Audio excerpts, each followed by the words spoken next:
Vamos dar continuidade ao nosso estudo do livro Missionários da Luz. Nós estamos no capítulo 11, Intercessão, e vamos falar daquela companheira que procurou o Alexandre, a amiga dele, cuja uma outra parente, querendo saber da situação do marido, se ele tinha ou não tinha suicidado, pediu a intercessão do Alexandre para trazer essa verdade para ela. Ele a acalmou e começou o procedimento da pesquisa em relação à realidade do fato. Ele tinha sido assassinado. Isso mesmo, ela acreditava que ele tinha sido assassinado, e os policiais e as circunstâncias falavam que ele tinha sido suicida, mas ela não queria acreditar no suicídio porque até então ele não demonstrava essa perspectiva, né? Então ela pediu o apoio espiritual para esclarecer o fato para ela. Tem até isso no plano espiritual, né? Eles tiram as nossas dúvidas conforme a necessidade. No caso dela, por se tratar de um processo emocional, o que a espiritualidade faz? A espiritualidade vai fazer o melhor para deixá-la mais tranquila. Eu vou ler o parágrafo anterior ao que está marcado. No dia imediato, porque podia eu dispor de mais tempo, convidou-me Alexandre a acompanhá-lo até a residência de Esther. Tomaria o lar da interessada como ponto de partida para as averiguações que desejava levar a efeito. Como? Ponderei. Não seria mais prático invocar diretamente o esposo desencarnado através dos nossos poderes mentais? Você vê, o André Luiz, apesar de ter já alguma experiência no plano espiritual, a sugestão dele não era uma sugestão, é uma sugestão forçada. Não é assim? Em que você exigiria a presença do companheiro, indagaria o que aconteceu, indiferente do que estava acontecendo com ele, naquilo que ele escolheu fazer. Os espíritos podem fazer isso? O Alexandre poderia concentrar, visualizar, receber a verdade e falar a resposta para a companheira, mas ele preferiu não fazer assim, né? Então, por quê? Nós vamos ver. Raul poderia, desse modo, ser ouvido sem dificuldade, observando posteriormente o que poderia fazer em favor da viúva. O instrutor, todavia, sem desprezar minha ideia, considerou: sem dúvida, esse é o método mais fácil. E, em muitos casos, devemos mobilizar semelhantes recursos. Entretanto, André, o serviço intercessório, para ser completo, exige alguma coisa de nós mesmos. Então, o primeiro detalhe na perspectiva de um serviço intercessório. O que é um serviço intercessório? Alguém pede pelo outro. Alguém pede pelo outro. No centro espírita, quantos desses aparecem? Isso. E quantos deles nós fazemos com essa característica? Então, olha a característica dele. O serviço intercessório, para ser completo, exige alguma coisa de nós mesmos. E o que nós fazemos nas nossas tarefas no centro espírita? Entrega para os outros. Isso mesmo, fazemos com muita rapidez, com muita facilidade, e olhe lá. Não é assim? E olhe lá. Nós até temos cara de bondade, mas não somos bons. Nós temos que distinguir no nosso comportamento o que é um ser bom e o que é um ser que faz o bem. Nós estamos caracterizados em qual dos dois parâmetros? No que faz o bem. Nós não somos bons, mas fazemos o bem. Pode ter até alguém que é bom aqui, mas a maioria dos nossos movimentos é decorrente de fazer o bem, e nós fazemos o bem procurando o resultado. O bem, então, o próprio fazer o bem é uma certa troca, na qual o beneficiado maior passa a ser nós. Tá claro? Eu posso não ter essa claridade na percepção disso, porque na maioria dos casos, quando nós temos uma ação na vida, poucas vezes nós temos a capacidade de percepção das intenções. O que são as intenções numa ação? As intenções são as sementes lançadas na lei de causa e efeito. São as coisas mais sutis que nós não percebemos diretamente e que são os elementos mais expressivos nas nossas ações, mas nós não vemos, porque nós nos movimentamos muitas vezes baseado no conceito adquirido. E o conceito adquirido em doutrina espírita quanto às ações em relação às pessoas deve ser qual? De estar ajudando, de estar auxiliando. De estar ajudando e auxiliando. Eu coloco em prática.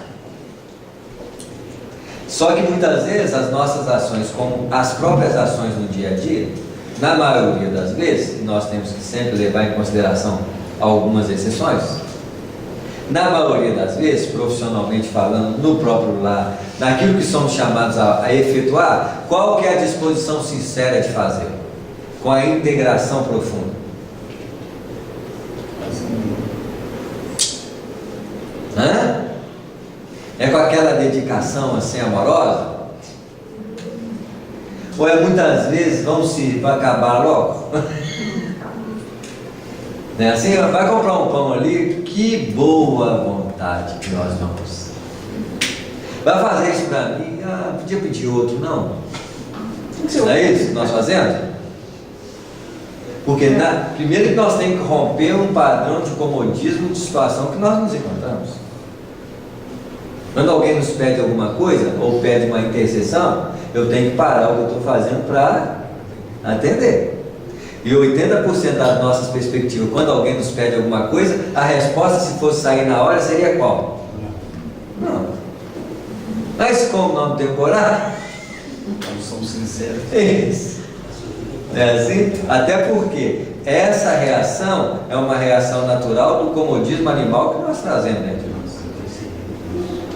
que vem como força mobilizadora e que você tem que deixar ela passar mesmo para você, porque a ação dela é negativa mesmo. Como eu não sou mais animal e tenho que atender a propósitos diferenciados, mas quando eu atendo a perspectiva do outro, quando me pede nessa circunstância, eu faço sem fazer. Eu faço para agradar, mas lá no fundo eu estou fazendo para dizer não. Me leva ali para jogar bola, você vai, mas está doido, eu não queria. Estou levando por causa de quê? Contrariado, né? Isso. Tá claro? Seria mais fácil nós deixarmos essa impressão primeira passar, para que a gente possa dar uma resposta no estágio mental do segundo patamar. Não é com muita vontade, mas também não é com má vontade. Porque passou aquela indisposição reativa natural, oriunda das nossas o quê? Experiências do passado. São condicionamentos animais. Tá claro? A nossa disposição de viver é igual aos animais, é comer, dormir, prazer, não me peça para fazer nada. Apesar que temos animais que fazem, não sei se fazem lá com aquela alegria, é assim? Não sei, né? Muitas vezes a alegria de um animal em fazer alguma coisa está muito mais no que está recebendo do que está fazendo para agradar.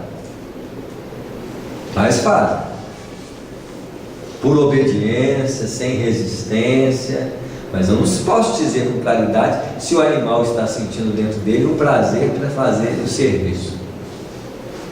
Eu acho que é mais um condicionamento, não? Isso mesmo. E o que é que nós fazemos no nosso movimento da vida? Praticamente nós fazemos o quê? Por cumprimento de condicionamento. Levantamos para trabalhar. Quando nós somos beneficiados de alguma forma, há uma ação mais espontânea. Porque mais do que fazer porque eu quero fazer, porque eu estou recebendo. Alguma coisa está me trazendo um efeito prazeroso ou positivo. É o único momento que nós vamos com mais prazer fazer as coisas. Existem pessoas que fazem por amor? Existem. Em alguns aspectos, Também existe. Mas quando se pede um processo de intercessão, mesmo para aquelas pessoas que nós gostamos, amamos, mesmo assim nós vamos muitas vezes o quê? Contrariado. Mas o que o Alexandre está dizendo aqui? Então, para me compreender a perspectiva de um trabalho completo, no padrão de serviço ao semelhante, eu devo me colocar numa posição de doação de alguma coisa de mim. Porque a vida nos doa o tempo todo. Nos doa no sentido da inconsciência. Não importa. Mas nos doa. Nós podemos avaliar que há uma doação sincera, mas há uma doação. Está claro?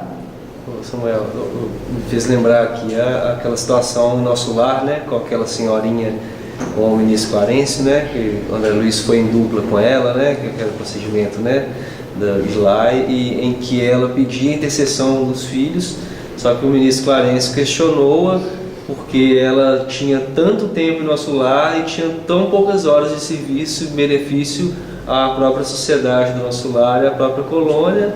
Sendo isso, era difícil arrumar pessoas que concordassem de boa vontade de fazer parte de uma comitiva para ir na terra para fazer algum tipo de intercessão para os filhos dela. Isso mesmo, até porque para fazer para os filhos dela ela tinha muita disposição.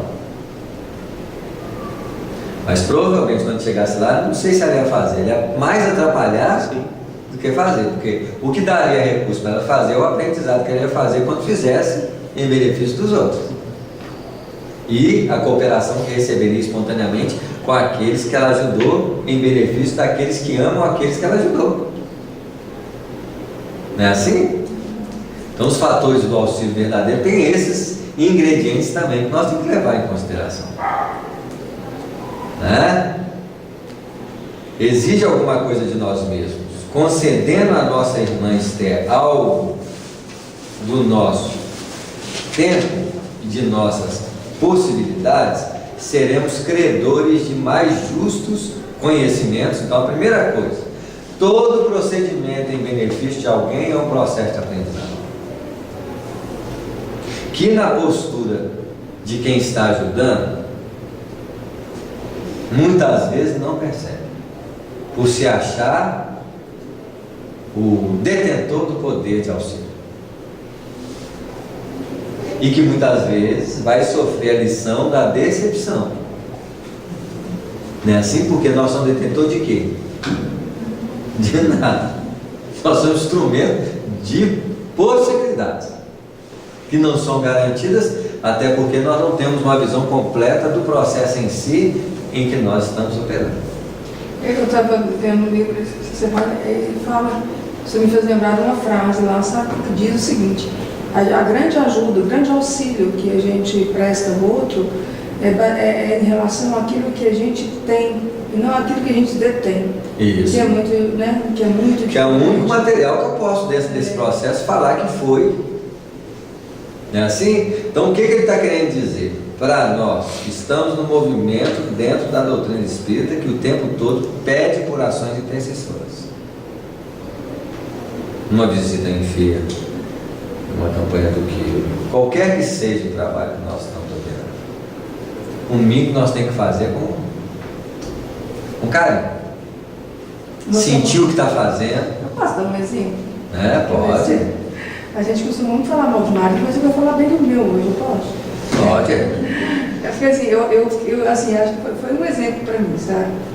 Ele gosta muito de estar ajudando as pessoas, de estar fazendo serviços, ele fazendo concertos, os vizinhos todos recorrem a ele para isso. E aí ele achou um caminhãozinho de brinquedo no lixo, de frente à minha casa. E assim, eu acho que foi um exemplo, um ensinamento para mim. Porque ele foi lá, ele pegou o caminhão, ele passou a manhã inteirinha consertando o caminhão. Queria colocar até calota no caminhão, para poder doar para uma criança que ele nem sabe quem é, que ele desconhece. Você vê. Então, assim, eu achei que foi um exemplo, porque ele doou do que ele sabe, do tempo que ele tem, né? E quantas vezes nós estamos no movimento espírita fazendo o nosso trabalho de doação com muita pressa, Eu, assim, eu com não falei, muito sacrifício. eu não falei nada para ele, mas eu estou falando aqui. Mas Isso, assim, eu achei é. muito bonitinho assim, o gesto dele. Isso mesmo. Sabe, de estar fazendo isso. Muito Eu acho que bem. foi um exemplo, assim. pra Isso mim. mesmo, e olha o exemplo do Alexandre para nós, quando nós nos predispomos. Certamente que quando a gente está fazendo alguma coisa, existem fenômenos em nós, fatores que envolvem umas circunstâncias como essa, que nós não temos uma visão muito clara. Preguiça, acomodação, fluidos, presenças espirituais. É assim? Nossa condição de vida, quantas vezes nós comemos demais, aí estamos mais indispostos. Então existem N fatores que influenciam uma ação por si só, mas nós devemos nos pôr dentro de uma perspectiva sincera de fazer. Já é o mínimo que nós temos que fazer. É como se diz assim: eu posso ir lá fazer pessoalmente, mas falar assim, me dá seu nome que eu vou fazer à distância. Não é mais fácil? Então o que ele está falando? Para ser completo, faça. E para fazer, faça de que forma? Autêntico. Então, toda situação que nós confrontamos, qualquer que seja a experiência que nós passamos, nunca é a mesma. Isso quer dizer que ela tenha ângulos e detalhes que podem promover para nós algo para aprender. Primeira coisa que ele está falando, soremos credores de mais justos conhecimentos. Conhecimento do fato, conhecimento do que pode fazer, de um tantão de coisa que em si, até então, eu poderia comprar um elemento pronto e dar a resposta conforme é assim. Mas ele não quis, ele quis descobrir como que a coisa é para melhor ajustar a resposta. Segundo, respeito à situação geral. Isso quer dizer que eu podia imprimir, forçar. Eu tenho que respeitar a condição que se encontra cada circundante. A pessoa que está sofrendo, a pessoa que está envolvida. Quantas coisas podem estar interligadas a esse fenômeno? Quantas? Não é assim? Enriquecendo simultaneamente os nossos valores de cooperação. E mais do que isso, como essa obra estava sendo escrita, os Espíritos queriam trazer uma experiência enriquecedora para nós. Ele não falou isso aqui, mas isso aqui também está em jogo, Aproveitou o ensinamento do próprio André Luiz para o André Luiz como sendo todos nós. Isso mesmo, que é bom fazer logo para terminar logo. É o jeito mais fácil, né? Mais Pediu prático, ajuda. né? Quer dizer, qual é a disposição sincera de servir? Como vamos servir? Qual a nossa entrega nesse processo?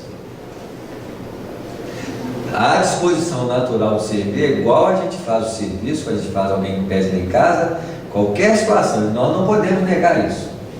Nós fazemos com muita má vontade e com pressa para acabar logo. É quase como se nós estivéssemos livrando de um quê?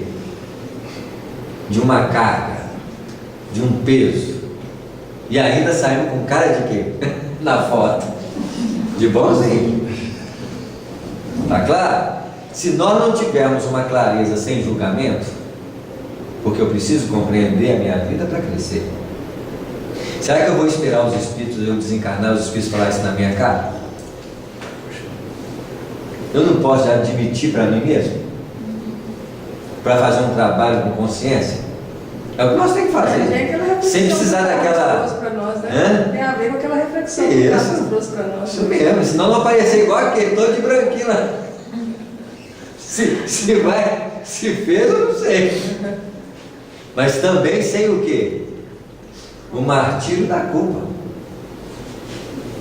Eu tenho que compreender as minhas limitações, meus anseios perturbadores, sem precisar de sofrer com isso. Quem está no trabalho de renovação tem que ter sinceridade com aquilo que percebe e disposição de mudá-lo, sabendo que essas predisposições estão em nós. Mesmo porque Allan Kardec falou que o verdadeiro espírito é o quê? É aquele que se esforça, é o que se esforça, né? Isso, dá o quê? Para ser uma pessoa melhor. Domar. As más tendências. Se temos más tendências, isso é muito claro. Eu não posso admitir para mim que eu não tenho más tendências. Eu tenho boas tendências também, mas também tenho o quê? Más tendências. Isso quer dizer que más tendências são tendências oriundas da mal do animal. O mal nasce do animal. No homem, não. Porque não tem mal nenhum no animal. Mas quando se trata de comportamento humano, o animal passa a ser o mal. Eu não posso reagir na vida como um animal.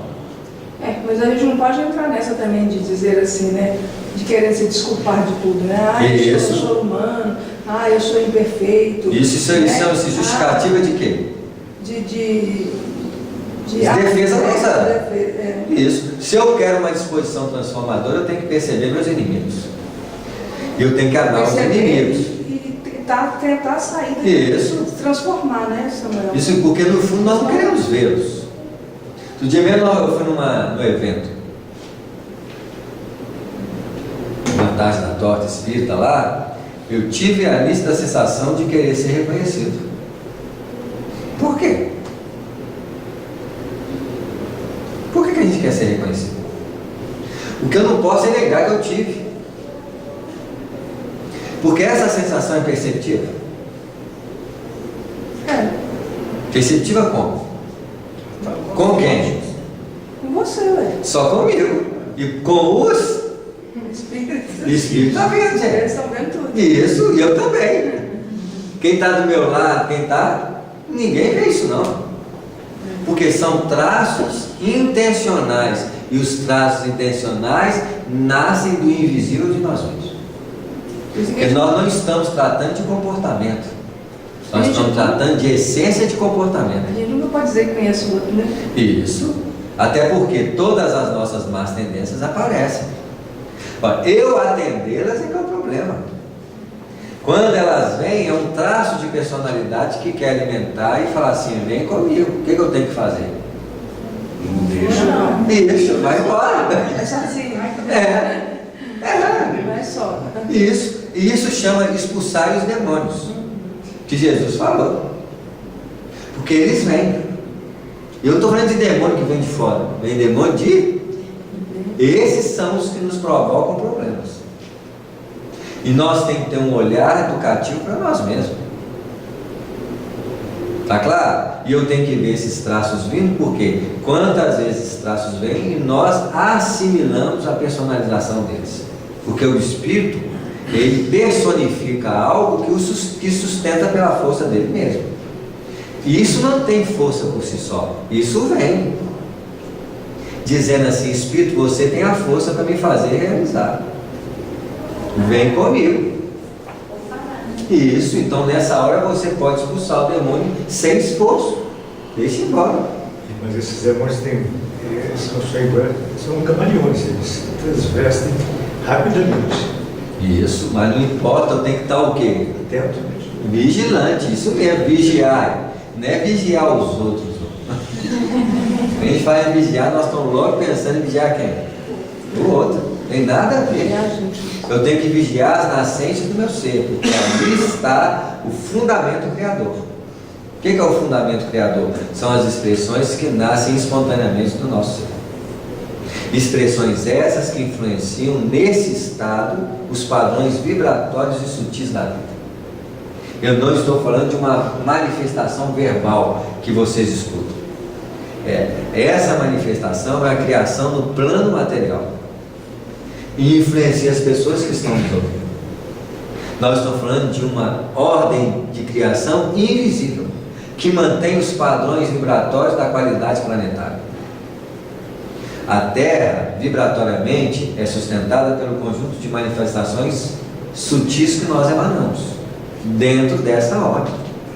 Intenções, desejos, anseios, padrões mentais, emocionais, que é uma carga de plantio de uma sementação que cai em terrenos alheios, além de ordem sutil, provocando a qualificação vibratória da Terra. Porque a Terra, nas suas expressões materiais, nós as modificamos.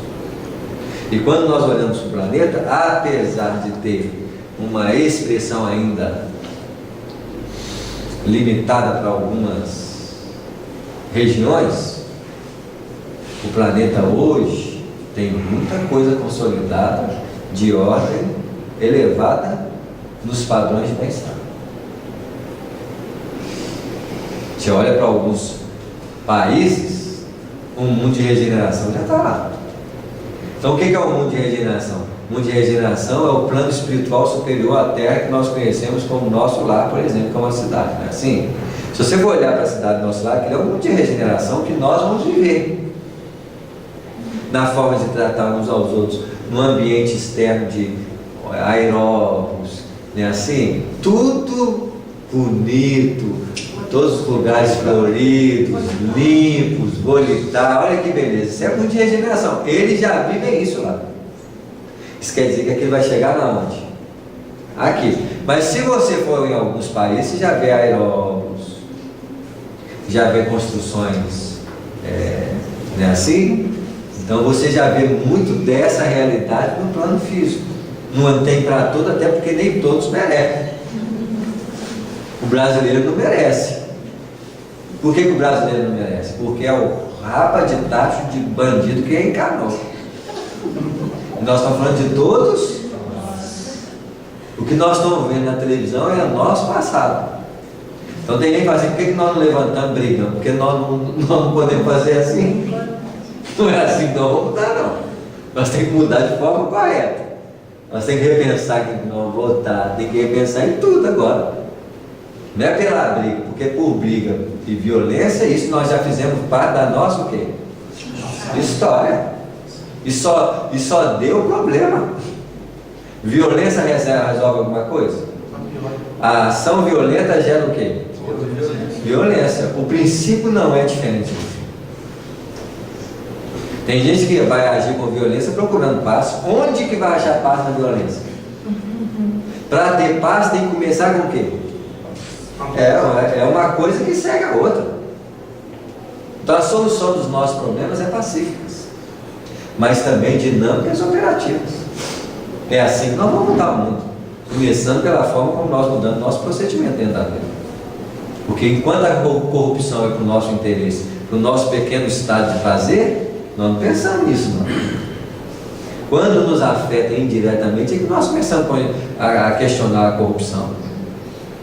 Até então não era incômodo nosso, não, porque nós todos somos corruptos. Estão formando corrente de orações aí para tentar de alguma forma bloquear aquela guerra lá na Coreia com os Estados Unidos. Né? Mas aí refletindo sobre isso é uma atitude positiva, vamos dizer assim. Né? Mas é uma atitude que está sendo gerada pelo medo. Né? Isso mesmo. Você está falando de inconsciente, do estado vibracional da criatura que está nesse processo de desesperado de fazer oração essa guerra, que entre aspas, né? Pode acontecer ou não. É o medo. E o medo gera o quê? O medo que Mais medo. baixo da. O princípio não é o meu fim? Nesse caso aí, o medo que está por baixo de tudo, qual seria, por exemplo, A paz, a tranquilidade e a operação do bem. eu falar assim, o posicionamento de quem faz essa atividade, no caso, ele está ajudando ou ele Está ajudando de alguma forma, dentro do padrão que ele escolheu fazer. Como que nós temos que ajudar? Operando no bem. Porque só vai ter guerra se todo mundo quiser guerra. Quem está querendo guerra? São todos os estadunidenses? Provavelmente não. Quem no mundo quer guerra, gente? Colocar nesse meio, por exemplo, Eu acho que ninguém mais. Ninguém quer guerra, não. Então, se vai ter guerra entre os dois. colocar no meio essa influência espiritual. Eles estão lá, os dois, entre aspas, achando que eles estão brigando sozinhos, né? Isso. Mas tem uma influência espiritual pesada em si. Isso, então vai aproveitar para limpar a sujeira. E quem limpa a sujeira? É anjo. Quem vai determinar uma mudança nesse sentido? Um limpa o outro. A aresta do mal limpa o mal. O mal educa o mal. E por sintonia, eles estão se encontrando. O que nós temos que fazer, brasileiro? Ah, vai ter guerra para vocês, porque eu não vou. Quem vai para a guerra? Levanta. Se todo mundo falar, não vou na guerra, acabou, vai ser preso, tá bom, pode perder. Ó. E aí? Eu vou querer guerra? Para quê? Onde que a guerra resolveu algum problema na vida? Me fala aí. Se a guerra trouxesse a paz, o mundo já era. Isso, esse mundo era maravilha. De guerra que teve, né? Esse mundo era maravilha, não é assim? Então o que nós temos que fazer? Nós temos que ter a postura de realidade. Porque todo mundo fala da Terceira Guerra Mundial, isso não é a Terceira Guerra Mundial, não. Isso é a luta de ego, de interesses aí, que a gente nem conhece os interesses, nem queremos, porque já conhecemos esses interesses, para nós não precisa mais não. O que está por trás desses interesses? Está claro? O que nós temos que fazer é ter uma postura real de compromisso com o bem, é isso que nós precisamos. Só isso. Nesse sentido que você está falando aí, a gente tem uma luta constante do ego contra o self, né? Isso. Até que o self não briga não, é ego contra ego mesmo. Pois é, mas assim... O self ele briga, não? Ele é da não violência. Ele não briga, mas ele tinha que estar na vigília para poder corrigir, né? Isso aí. De fato. O self até que tenta fazer alguma coisa nesse sentido. Mas nós estamos mais predispostos ao ego e aos impulsos de animalidade. Aí que é o problema.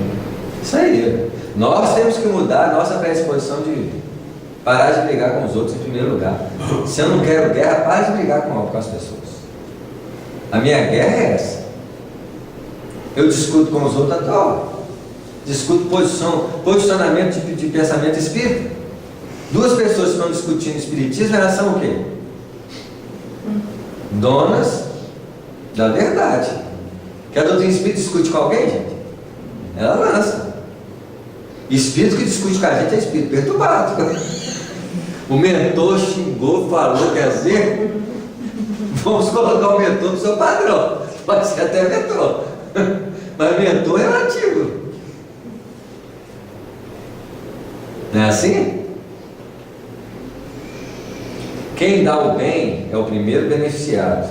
Quem concede a luz é o que se ilumina em primeiro lugar.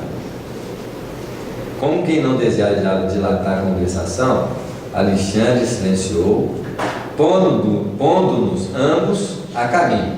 Então, o que nós temos que tirar com essa? Qual é a qualidade íntima que nós nos predispomos a servir? Porque quando a doutrina espírita colocou fora da caridade não há salvação, nós entramos no jogo, muitas vezes, da mesma forma como entramos em tudo o que fazemos.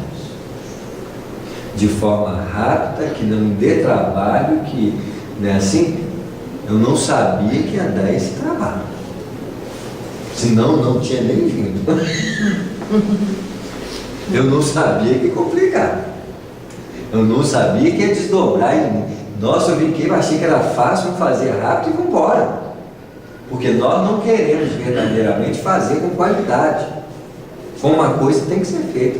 E lá no plano espiritual, a primeira coisa que nós vamos aprender é fazer com qualidade. Sem pressa, com expressão realmente que vai trazer resultados. E resultados muitas vezes é de imediato. Não é. Os nossos resultados têm que ser rápidos e mágicos. Não é assim?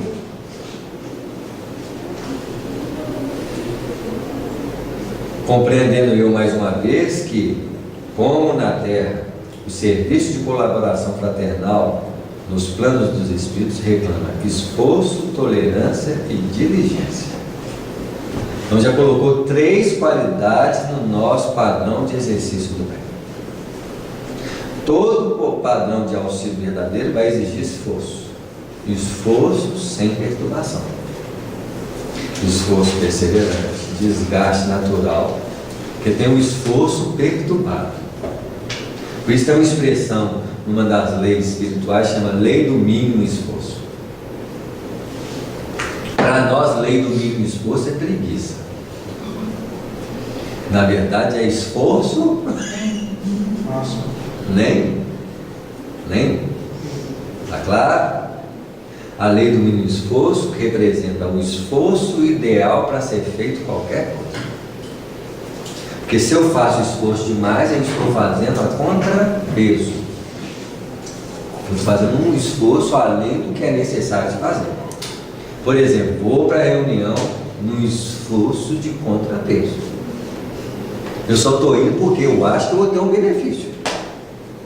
Porque se fosse por mim mesmo, eu não iria. Espero que eu ganhe esse benefício, senão eu vou reclamar demais. Vou ser pior do que o outro lá. Não é assim? Então, existe um esforço então que é natural. Por exemplo, se eu gosto de uma coisa, eu gasto energia para fazê-la? Mesmo gostando? Gasto. Então esse é o esforço ideal para se fazer qualquer coisa. É o esforço que aquilo pede, mesmo gostando. Só que muitas vezes nós fazemos coisa que nós não gostamos, aí o esforço é o quê? Desdobrado. E ele tem característica de doação. Eu fiz sem querer, mas sofri demais. O prêmio é melhor. Eu não sei que prêmio que é esse. É o contrário. Olha a ilusão nossa. Se houve esse esforço tão grande, é porque não foi uma coisa. Primeiro que os espíritos vão falar assim: você fez, mas não fez nada. Porque se você fez desse jeito, você fez sem fazer. Ah, mas eu fiz. Você fez, mas não fez. Você pode até achar que fez, mas não fez não. Você fez a contra gosto. Se você não tivesse feito, você estava mais feliz. É verdade. Tá claro? Chega na casa do espírito e fala assim: nossa, eu estou tão cansada, eu fiz isso, eu fiz isso, eu fiz aquilo. Isso. Eu fiz aquilo outro, que às vezes não fez nada, né? Porque já está reclamando. Tem até um ditado chinês que fala isso, né? Você pode fazer tudo, você pode trabalhar o dia todo, mas se você pensar que você podia estar fazendo uma outra coisa, você é chamado de preguiçoso. Você vê, né? O Chico Xavier tinha 60 anos de mediunidade para perguntar o que representaria os 60 anos da mediunidade dele. Se fosse para nós, em 60 anos de mediunidade, ia ser uma lamúria e lamentação, dor e sofrimento. Trabalhei demais, olha só os meus desgastes, olha isso, olha aquilo, né? Assim, seria nesse nível a nossa expressão. O que o Chico fala? Não representa nem 6 minutos da vida de Jesus. 60 anos de mediunidade do Chico não representar 6 minutos da vida de Jesus, o que representa a nossa condição de trabalho do Espírito? Nem um segundo. Milésimo de quê? De segundos. Na proporção de trabalho. É assim? Então eu tenho que compreender que nós ainda tivemos muito pouco, efetivamente, um sentimento de doação completa naquilo que nós estamos fazendo. Isso serve para nos fazer chorar, amargurar? Não. Fazer, compreender que eu preciso melhorar. Mesmo assim, eu vou falar com vocês. Vocês vão ver quando estiver fazendo, como que tem coisa que tem que ser vencida. Né? Eu ontem eu estava assistindo um pedacinho da palestra de Valdo, aí ele fala, eu assim, até não sabia não, né? Ele falando, né, que Francisco de Assis, né, que é um espírito assim, que eu tinha muita admiração, né? Ele era cego, ficou cego, né? A cegueira dele eu sabia, mas disse que ele tinha hanseníase, né? Eu não sabia que ele tinha hanseníase, e depois acho que ele teve câncer também. Então assim, ele foi uma vida de muitas limitações, né? Porque, como disse. Mas muitas vezes ele teve câncer, nem sentiu o câncer. Então, às vezes teve hanseníase, nem deu tempo para. Às vezes a gente tem uma dorzinha de cabeça, uma coisinha assim, e isso serve para você deixar de fazer um trabalho, de fazer uma tarefa, de atender. O maior inimigo da perspectiva de fazer alguma coisa pelos outros chama preguiça, má vontade, acomodação. Esses são os inimigos. É verdade. Eu tenho que reconhecer a pessoa. Não importa, eu estou com preguiça, eu vou para a reunião. Vou assim mesmo. Porque a preguiça também o quê? Passa. Leva a preguiça. Se importa? Leva ela junto. Isso. Eu tenho que ter consciência que tem isso. Alguém chega assim, não, eu vejo sempre você aqui na tarefa, feliz e contente. Eu digo, que mentira! A vontade de sair de casa, né? Estou aqui num sacrifício, estou aqui batendo cartão, meu Deus, não sabe como é que foi sacrificando sair de casa. Mas é bom sair na fita com foto de sorriso Colgate, né? Para os outros, então, nós temos uma impressão de quê? De elevação e nobreza. Nossa santidade, na maioria das vezes, é uma verdadeira demoniação. Por trás do santinho tem dois o quê? Chifrinho e rabo. Porque nós temos que aprender a ter uma certa sinceridade conosco mesmo. Esse relacionamento claro, incisivo, é o primeiro padrão de que a nossa relação conosco mesmo está indo bem. Porque eu não tenho que preocupar nas demonstrações do que os outros pensam de nós. Mas tem que ter uma sinceridade enorme em ver as disposições que me impedem de ter uma qualidade naquilo que faço. Quando a gente não consegue enxergar, é orgulho, Samuel? Ou inconsciência. Porque na maioria das vezes nós andamos na sombra dos elementos que precisam verdadeiramente ser vistos. Porque quando nós começamos a nos conscientizar da necessidade de autoconhecimento, da necessidade de automelhoria, nós temos que criar uma disposição sincera de percepção, não dos fatos que acontecem fora de nós apenas, mas principalmente dos elementos que nascem de nós. Porque quando nós estamos voltados para a compreensão de nós mesmos, nós sabemos as forças que atuam sobre nós. Principalmente quando elas têm uma característica inferiorizada. Tá claro? Esse é o nosso trabalho. Talvez o trabalho mais silencioso e mais importante que nós fazemos numa encarnação. Não é o que nós fazemos pela ação que tem um resultado visual de efeito direto na vida alheia, que é importante muitas vezes. É a luta com a gente. Porque pode transparecer uma falsa impressão daquilo que nós somos, transmitindo aos outros uma posição que nós não atingimos ainda. Olha o companheiro da primeira leitura, não é assim? Para todo mundo ele era o quê? O santo. E para ele também. Isso, ele acreditou em si mesmo, naquilo que os outros alimentou dele mesmo. Que nós também podemos cair nessa armadilha, né? Cuidado com os elogios, né? Isso aí. Os elogios não tem problema. O que o elogio atinge em nós é que é problemático. Porque alguma coisa pode repercutir dentro de mim como efeitos de necessidades ilusórias. É verdade. Para que você chega num lugar e quer ser reconhecido? Qual que é o fundo que quer ser reconhecido? Isso é verdade. O que alimenta, elogio. Verdade. Isso.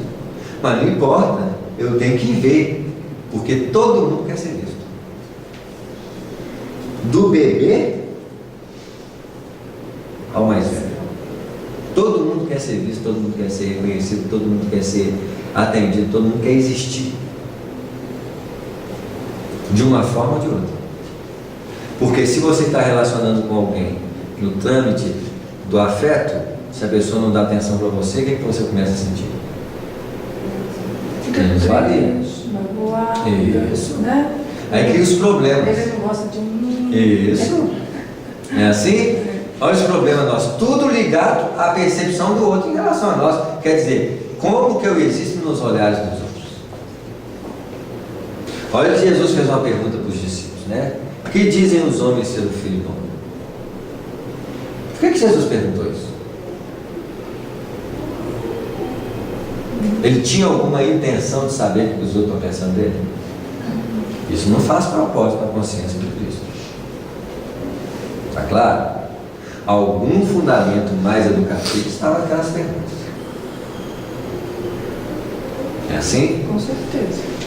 Quando os discípulos dizem, uns dizem que é Elias. Quem que é o Elias? O profeta queria antecipar a vinda do Messias. Então Jesus, para essas pessoas, não era o Messias. Era o profeta que queria antecipar a vinda do Messias. Está claro? João Batista. Como que Jesus pode ser João Batista? Mas respondi, alguém disse lá, é João Batista. Eles acreditavam que o espírito desencarnava e encarnava no outro corpo. Você vê. Então, concepções de teorias que tinham naqueles conceitos ali, ó. Todos eles, todos dois, oriundos do quê? As respostas. De conceitos adquiridos por fora que não tem um entendimento claro. Então, o conceito que eu não tenho entendimento claro, eu falo pelos cotovelos.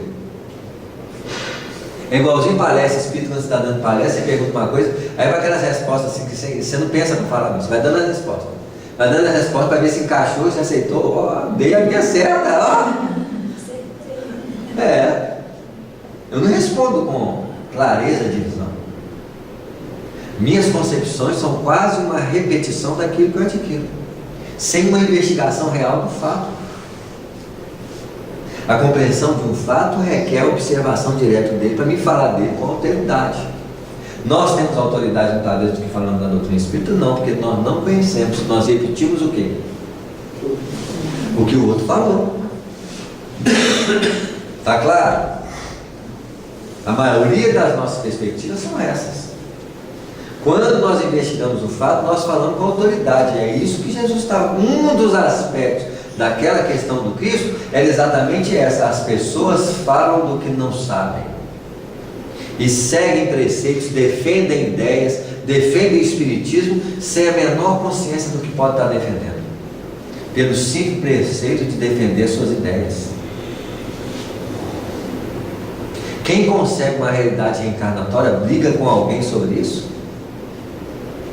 Se eu tenho uma clareza de que a reencarnação é real, não adianta o outro falar que não existe ou não. Ele vai o quê? Reencarnar. Eu quero comprovar ele para quê? Para afirmar que eu estou certo e ele está errado? Isso é o quê? Orgulho e prepotência. Toda a verdade imposta é porque está sendo imposta para mim. Eu não preciso me brigar com ninguém pela verdade, não. A concepção de uma verdade, a Terra gira em torno do Sol, não gira não. Vou brigar com o outro para quê? Eu cheguei a uma conclusão disso uma vez. Eu vi numa viagem com meu irmão e minha cunhada, eles são de outra religião. Aí eles não acreditam na reencarnação de jeito nenhum. Aí surgiu esse assunto, que a gente estava vendo de um velório, inclusive, do meu cunhado. E assim, foi uma conversa tão, assim, iniciou a conversa e viemos quase que de Curveiro para cá falando sobre isso. E no final, assim, foi tão desagradável que eu falei assim, pronto, nunca mais converso sobre isso com mais ninguém. Sabe? Porque se eu tenho uma concepção clara da verdade, a verdade não precisa ser imposta. Não precisa. Isso. Aí deixa a pessoa ir acreditando que ela quer, até que vai chegar no momento que vai descobrir a verdade. Vai descobrir. Isso. Né? Samuel, esse negócio de querer impor as ideias, né? Isso. Achar que a doutrina que a gente segue é a mais correta e que a gente tem que impor as nossas ideias, isso é bobagem, é perda de tempo, de energia. Isso é orgulho, né? E prepotência de afirmar que eu sou melhor do que os outros. Se fosse para impor uma coisa, Deus já tinha imposto tudo. Você vê, o que tem a sabedoria suprema. Então é coisa. Sabe que todo mundo vai chegar na mesma conclusão da existência da vida. Ah, pode demorar, meu filho, coitado, vai mergulhar nas trevas. Deus não tem pressa, né? Nós é que temos pressa de fazer os outros chegarem numa posição imediata que nós mesmos não conseguimos chegar. É interessante, né? Nós exigimos dos outros uma posição de luta, de conquista que nós não conseguimos chegar, não. Então a gente tem que ir com calma mesmo, né? Sabe, deixar cada um chegar na sua verdade, né? Deixar. Isso mesmo, quando é uma verdade, não precisa de discussões. O problema é eu chegar na verdade, não o outro. A gente tem que ter essa oportunidade. Sou eu. E Jesus perguntou a segunda pergunta para quem? Que dizem vós que eu sou? Ele já estava falando na concepção da experiência de quem estava com ele. Todo mundo ficou o quê?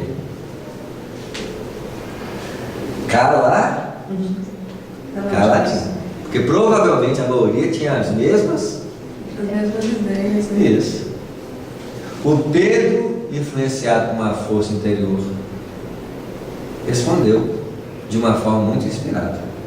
Tu és o Cristo, o Filho do Deus vivo. Então, olha a diferença. Nasceu de uma realidade que nem ele sabia onde estava respondendo. Que a mãe deve ser a nossa perspectiva de percepção da verdade, daquilo que nós concebemos na nossa vida. Porque a verdade ela não foi feita para nós no sentido de espalhar para os outros. Ela foi feita para que nós assentássemos em nós.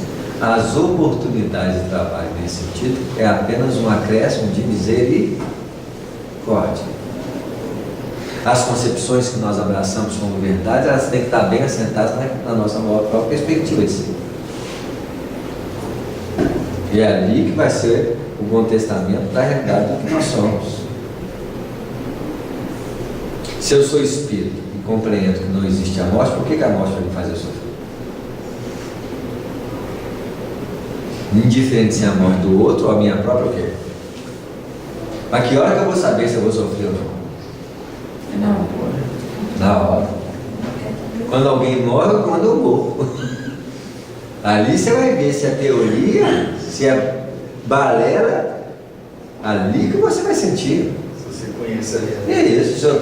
Qual é o padrão da realidade daquilo que você na vida toda concebeu como verdade? É aí que nós atestamos o grau de compreensão de uma realidade verdadeira. Porque às vezes já fala, né, que a morte não existe e tal, mas na hora mesmo Isso. corre, que acontece as coisas, a gente entra no sofrimento, né? Isso mesmo. Um filho, uma mãe, um parente está morrendo, aí você atesta o quê? A concepção daquilo que é uma verdade ou uma teoria. Aí gera uma contradição, que você quer atestar que você tem essa concepção de verdade, não pode negar os seus sentimentos. Aí você tem que fingir que você tem uma posição superior. Olha as contradições. Não é assim? Eu tenho que ver realmente o contexto do que aquilo está me chamando. Muitas vezes eu tenho uma teoria e a situação verdadeira está me fazendo sentir o que eu sabia. Pela primeira vez eu estou emergindo saber para o coração. Eu estou sentindo. Então agora eu estou sentindo de verdade. Não é assim? Tem que ser verdadeiro conosco mesmo. Enquanto as coisas fazem sobre a mente, é uma beleza. Quando aproxima do coração, não vamos saber como a coisa funciona.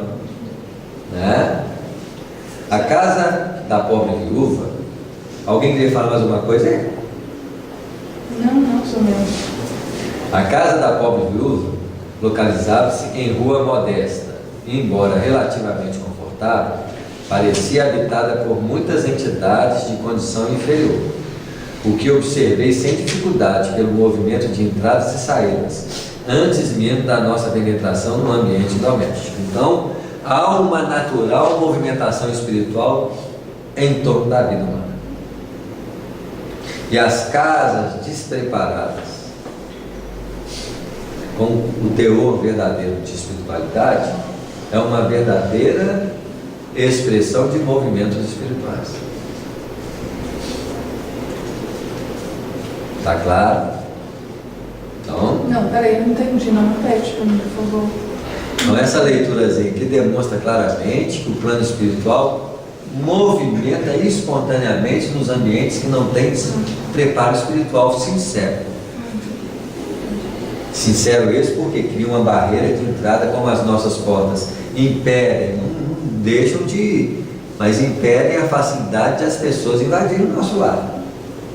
As barreiras magnéticas são impedidores mais efetivos. O padrão vibratório elevado, a sincera disposição de servir, o equilíbrio interior, ordenado em conjunto numa família, são grandes impedidores de movimentação natural de entrada e saída de espírito da nossa casa. Mas conforme o que acontece na casa, eu posso atrair o espírito para entrar com facilidade dentro da vida. Mesmo porque nós temos uma ideia de que religiosidade, espiritualidade está separada da vida cotidiana. A vida cotidiana é uma coisa e a religiosidade é outra, como padrões separados do nosso movimento existencial. Eu já vim para isso. Beleza? né? Então lá em casa entra e sai quem quiser. Muitas vezes nossas posições são essas, para mostrar como que a casa dessa senhora é frequentada de espíritos que vão e vêm. Entramos sem que os desencarnados infelizes nos identificassem a presença, em virtude do baixo padrão vibratório que lhes caracterizava as percepções. Então, mesmo no plano espiritual, com o perispírito, existem diferenças de percepções vibratórias da realidade. O universo que rege a vida dos espíritos pode ser um em relação a outros, sendo que os espíritos inferiores nem sabem que aquilo está acontecendo, nem os próprios espíritos. Então até você tem que tomar cuidado de perguntar aos espíritos a realidade do que ele percebe. Ele só pode falar daquilo que ele consegue perceber. Então o fato, muitas vezes, pode escapulir da realidade daquilo que o outro está percebendo, em padrões diferentes de evolução. E os dois estarem no mesmo lugar e falar assim: eu não estou vendo isso não, esse cara está enganado. Quantos videntes podem estar influenciados pelos espíritos? Um está vendo, o outro está vendo, mas assim, está mentindo. Eu estou vendo. Aí tem que saber, você está vendo na onde? Em que condições? Que o outro pode estar vendo uma condição muito mais do que elevada ou inferior. Está claro? O quadro, porém, era doloroso de ver-se. A família constituída da viúva, 3 filhos e um casal de velhos, permanecia à mesa das refeições no almoço muito simples. Entretanto, um fato até então inédito para mim feriu minha observação. 6 entidades envolvidas em círculos escuros acompanhavam-nos ao repasto, como se estivessem tomando alimentos por absorção. Então você sabe da onde está surgindo os filmes de vampiro. O vampiro é aquele que aproveita das emanações energéticas da vitalidade do ser. Então quem foi e fez os filmes viu isso no plano espiritual. Claro, por que tem tanto filme de vampiro? Porque já é uma realidade percebida por muita gente, cineastas, né? Assim? Está claro? Oh meu Deus, exclamei aturdido. E por que? Deixa eu fazer uma pergunta boba. E por que o sangue então? Porque no sangue estaria o. Porque o sangue é a energia vital do perispírito. É isso, então. Então, da mesma forma que o vampiro do nosso corpo, que é, por exemplo, o pernilongo, está querendo o quê? Sugar nosso sangue. E o explorador das nossas energias quer sugar nosso sangue. Pois é. É assim, vampirizando nossa energia como escravidão do mesmo. É porque Tudo isso é a base da vida. que contém as nossas energias, é isso? Isso, porque o sangue é a materialização do ciclo das energias que movimentam do sistema circulatório do corpo. Se o sangue é a energia materializada do corpo, a energia vital, a energia espiritual que circula no perispírito é o sangue dele. Quando eu dou passo, eu estou fazendo o quê? Transfusão de sangue, que é transfusão de energias. O sangue, quando eu faço a transfusão de sangue, eu estou fazendo transfusão de energia vital para o outro viver. Não tem diferença? O que caracteriza são os padrões de materialização da não da energia. Por quê? O nosso sistema circulatório é baseado em líquidos. O líquido é o fluido de materialização da nossa realidade. Como o fluido é a essência de circulação no plano espiritual. É assim? A diferença é que a transfusão de sangue é mais natural do que as nossas transfusões de sangue por aqui. Eu não consigo transmitir sangue pelo simples expressão de tocar no outro. Vou ter que fazer um furozinho aqui na B, um furozinho ali, aí vai haver uma transfusão de sangue. Mas ele substitui as células. Né? Quando você está dando um passe com essa emissão de fluidos, né? Onde vai cair essas energias? No sangue, na corrente sanguínea. Na corrente sanguínea, no campo de circulação das energias. Por isso que existe um trâmite de movimentação dentro da vida. que circula dentro do planeta? Qual que é os elementos que circulam a vitalidade do planeta Terra? Os elementos. O trabalho. Quando você olha a circulação dos automóveis, é um verdadeiro sistema circulatório que mobiliza a ação energética das criaturas a benefício da vida, fazendo o que o sangue faz com as células. Muitas vezes nós estamos distribuindo e trocando energia com o todo. Se você olhar as vias e o movimento dos carros, é um sistema circulatório. Sistema circulatório de quê? De agente de benefício da vida. É um médico que vai socorrer alguém, é o produto que você está levando em troca do outro que está necessitando para alimentar a vida dele. Na maioria das vezes são pouquíssimos elementos que circulam em torno da Terra sem um objetivo útil. Tem gente que sai para prejudicar, tem gente que sai à toa, então existem as células invasoras. Que você tem um agente de defesa como os globos amarelos, os brancos, né? Assim, na verdade amarelo, não tem nada disso. Assim, os globos brancos, que são os policiais que vão fazer o quê? Uma intervenção na circulação. Não é assim? Qual que é a diferença? Nenhuma. Quanto mais você chegar no patamar, nós não vemos, mas existe uma circulação de espíritos no planeta Terra, que é um portuário de entrada e saída de espírito. Vai ampliando, né? Vai vendo isso no sistema solar, vai vendo isso nas galáxias. Eu não vejo, mas imagina o movimento que deve ter no sistema galáctico, de criaturas que circulam nesse movimento aí. Nós ainda não temos direito ainda de movimentar além dos campos onde nós prejudicamos menos. Porque nós só temos direito de movimentar com benefício. A circulação sanguínea é uma circulação em que as células beneficiam as outras.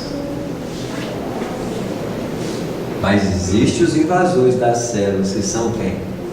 Os vírus, as bactérias, né? Assim? E eles pegam carona de verdade na própria célula, né?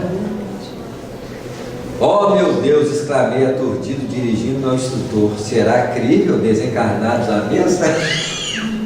Mas gente, ainda a experiência era bacana, né? O André Luiz, já falei, ele é o manoteiro do planeta, que nos prepara para não tomar susto. Mas manoteiro nós somos também, porque a gente sabe conta disso também, né? A gente sabe disso da doutrina espírita. Esperando que não tenha tanta surpresa assim, já chegando lá, já conheço isso, André Luiz já nos deu a dica. Assim? Mas quando a gente tem desarmonia lá em casa, almoçando, né? Tudo, a gente não se dá conta que a gente está atraindo essas entidades lá para almoçar junto com a gente. Isso A gente se dá conta disso, né? E a gente sabe. E olha a reação do André Luiz. É uma reação de um espírito inexperiente. E toda vez que nós falamos assim, oh meu Deus, que é isso? Aquilo que está acontecendo é novo para o nosso ser. Por que não era assim com o Alexandre? Porque o oh meu Deus do Alexandre já foi há muito. Tá claro? Já está o que? Tem muitas vezes você chega no centro espírita, tem situações que você já. Isso não se assusta mais. Você faz uma fazenda. Quando você faz uma visitação em enfermos, visitação de implantação de público, no princípio você tem muitas surpresas.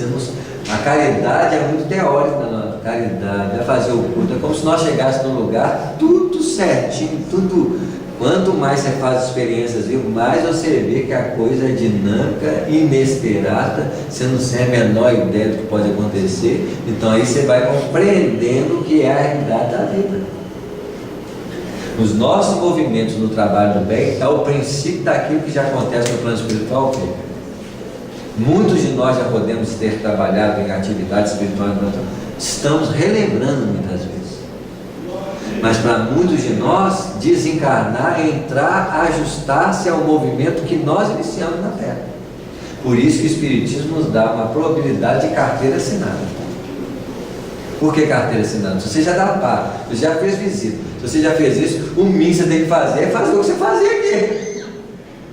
Ó, entra aqui, você já está empregado, já está aqui, ó. Não vai esperar 6 anos, 2 anos, deixa eu começar a trabalhar igual o André Luiz. Não vai, gente.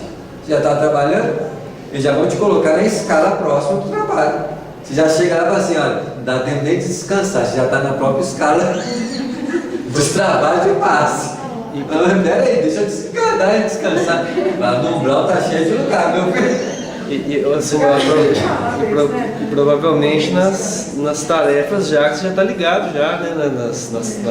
Nos locais que você já está habituado a trabalhar. Isso mesmo.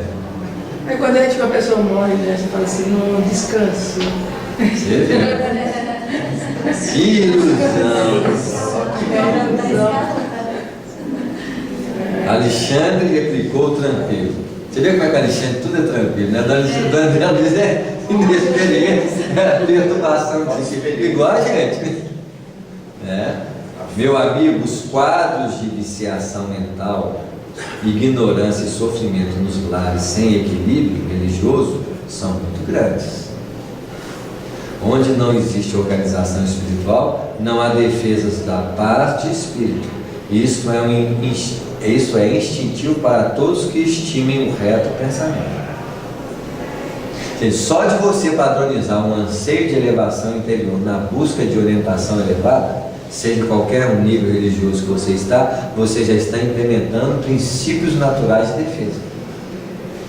O padrão de defesa numa cidade é muito superior no padrão de defesa, quanto mais ele é mais o quê? Mais rústico. Não é assim?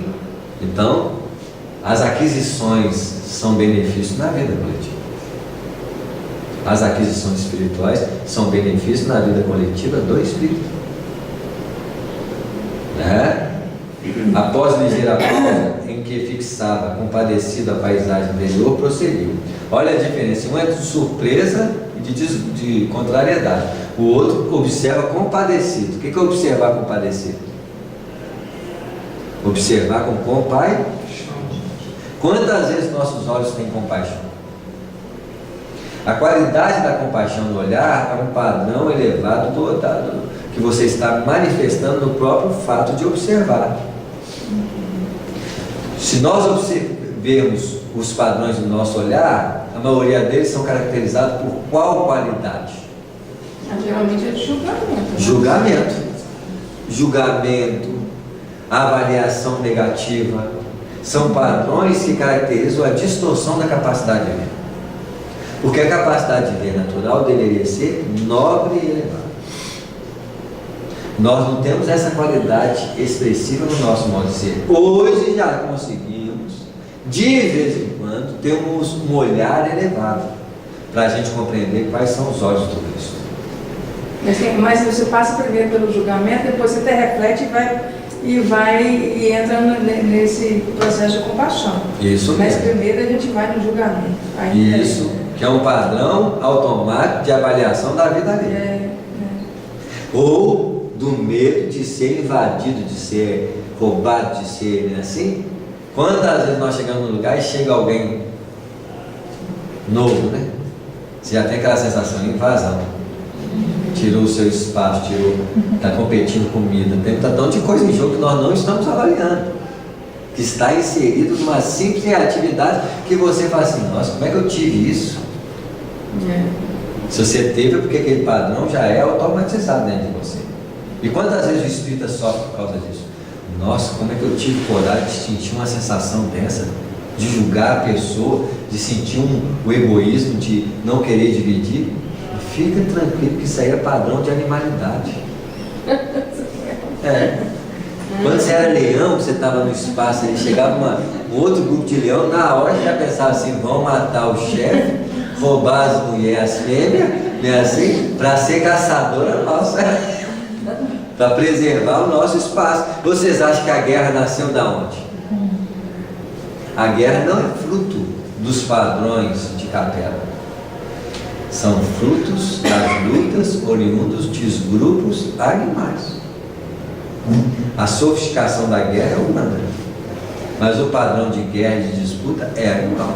Na verdade, os problemas humanos, pode observar todos eles, os animais fazem eles. Isso quer dizer que é um padrão de permanência animalizada. Por que eles falam do demônio, de animalizado? Eles estão falando de um padrão de repetição daquilo que nós temos que superar no processo da evolução. Mas é engraçado, né? É de animalidade, mas a gente fica pensando que o ser humano agir dessa forma, né? Está muito pior do que o animal. Porque o animal é assim, ele briga, ele mata o outro para defender o alimento, mas ele não tem noção daquilo, ele não tem discernimento. Isso vai depender do grau de consciência que o espírito tem. A maioria dos homens na Terra são quase um padrão de homem saindo da primitividade. Não é assim? Não falo a maioria, mas tem muitos espíritos. Todo preconceito é limitação de consciência. Todos os problemas que decorrem da humanidade na forma de relacionar ainda é um padrão repetido do quê? Dos preconceitos, das limitações que nós trazemos do reino animal. Que quem tem preconceito é o animal, gente. Nós só ampliamos. E somos bombardeados por conceitos que fazem a gente repensar. Mas o conceito não representa uma real transformação. O conceito é superficial. Mas e por que o preconceito veio do animal? Porque o preconceito, o animal não aceita o outro animal se ele for diferente. Não aceita mesmo. Nem da própria raça. Então a gente acha que os problemas é humano. Não é humano. O homem só manifestou os problemas na linguagem. Eu lembrei da história do Patinho Fu, né? Você vê, Ele ficava lá, né? Isso. Agora, olha o grupo de gatos, olha o grupo de cachorros. Alguns animais têm uma certa aceitação do outro, mas a maioria deles não aceita nem da própria espécie, a não ser que tenha que outra coisa que nós herdamos do animal é o tal de interesse, de se dar bem no prazer. Gente, mas então tudo é culpa dos animais, né? Isso, você vê, então é culpa do nosso passado. Na verdade, nós estamos lutando com os passados. Isso, por isso que o paraíso é a capacidade de domesticação dos animais. Não tem isso nas religiões tradicionais? O leão manso. Só que quem está falando aqui não está falando da órbita dos padrões externos. Ele está falando de uma capacidade interior de superação dos impulsos que regem a nossa vida. Impulsos esses que saem naturalmente através de nós, com as características emocionais, porque a emoção é a energia do instinto. Não é assim? Então nós vamos parar por aqui. Após ligeira pausa, nós voltamos, né? Aonde nós